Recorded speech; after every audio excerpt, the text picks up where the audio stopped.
The Department of Higher Education is set to provide the Standing Committee on Public Accounts with a comprehensive update on the latest developments regarding the National Skills Fund investigation and, of course, the audit outcomes and investigations for the 2021-2022 period concerning NSFAS. For more insight on this, let's now cross live to our SABC Parliamentary reporter, Lulama Matya. Lulama, thank you so much for your time this morning. Of course, we are waiting in anticipation to see and hear what the department will be briefing SCOPA. Just talk to us about, if there were any particular challenges, particularly highlighted by the Department of Higher Education regarding these NSFAS audits.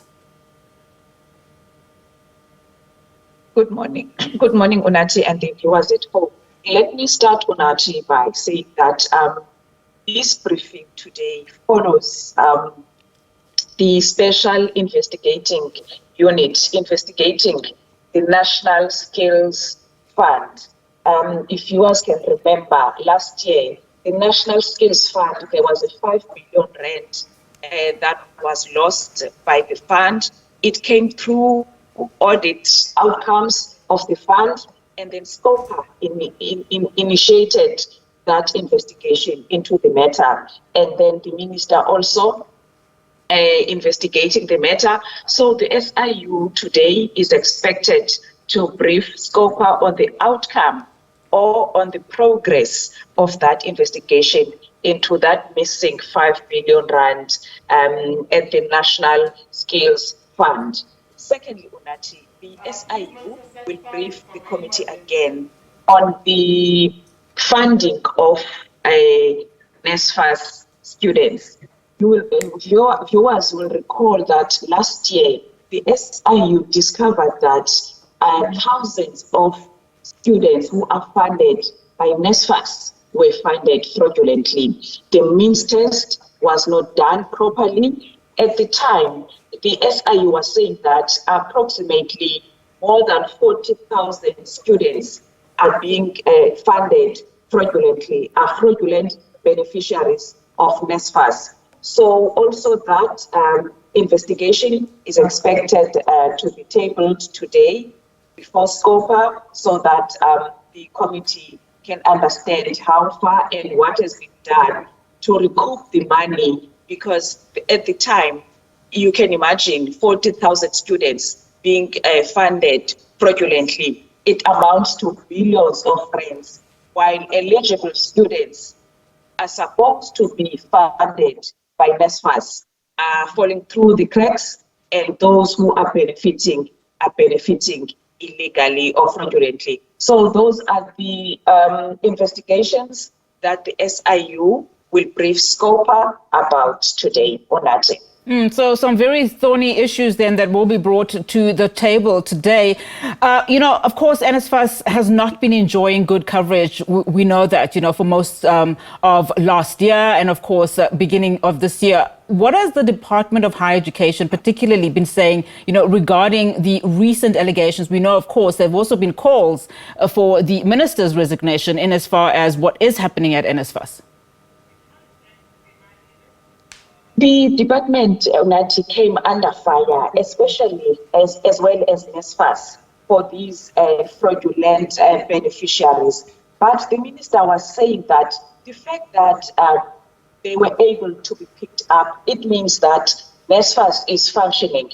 But we know that NSFAS is facing various challenges, including non-payment of those who are eligible to be funded, late payment. There are various challenges that NSFAS is facing, including the recent allegations that emerged last month, Unathi, from Outer, where they released a report alleging that Higher Education Minister Blade Nzimande, as well as NSFAS board chairperson Ernest Khoza, received kickbacks from a service provider at NSFAS in order for them to be able to get protection. Those things, Unathi, although they are before NSFAS, confronting NSFAS, those challenges, but today we are not expecting SCOPA to deal with that. Those matters will first be ventilated before the Oversight Committee on Higher Education, because we did hear some committee members in January saying that the department, as well as NSFAS, must come and account to Parliament on those allegations. But that meeting is yet to sit.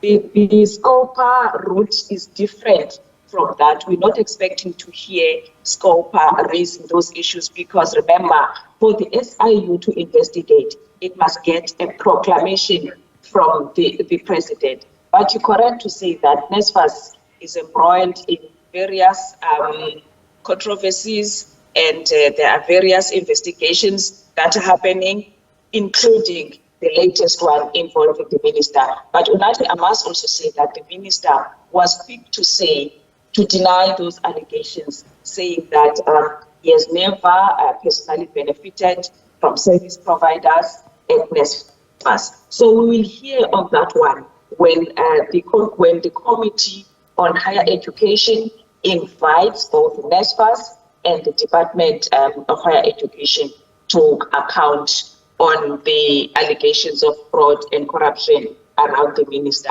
and the board chairperson at NSFAS. Lulama, of course, we know that they've been given around about 3 hours, to present their case and, of course, just talk about some of the findings of those audits. And that, of course, is the Department of Higher Education. But just looking at just some of the, allegations around NSFAS and how it's been handled in terms of the funding. I mean, the Auditor General also last year painting a very scathing picture in terms of those financials in 2021, 2022. So in terms of what is likely also to be tabled today, is there any indication that a potential reform discussion will be tabled here and maybe, raise some actions in terms of addressing some of these issues? Any indication of that also being addressed today?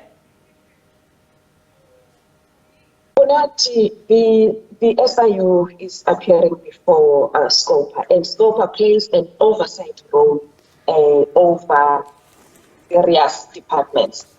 And this investigation was also initiated by SCOPA. So we can safely say definitely there should be suggestions of how the fund can be reformed going forward, so that to close the loopholes that allows these kind of unfavorable conditions taking place.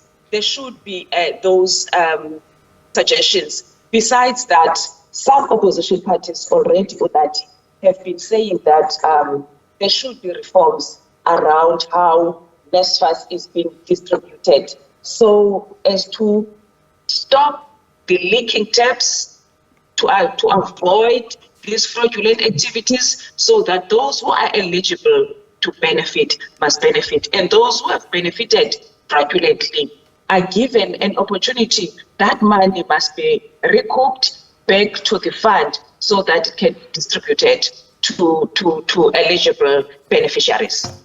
All right, Lulama, let's leave it there for now. Of course, we will be paying a close eye on this. Our parliamentary reporter, Lulama Matya, there. The Department of Higher Education, of course, set to provide the Standing Committee on Public Accounts with a comprehensive update on various issues, particularly related to the NSFAS.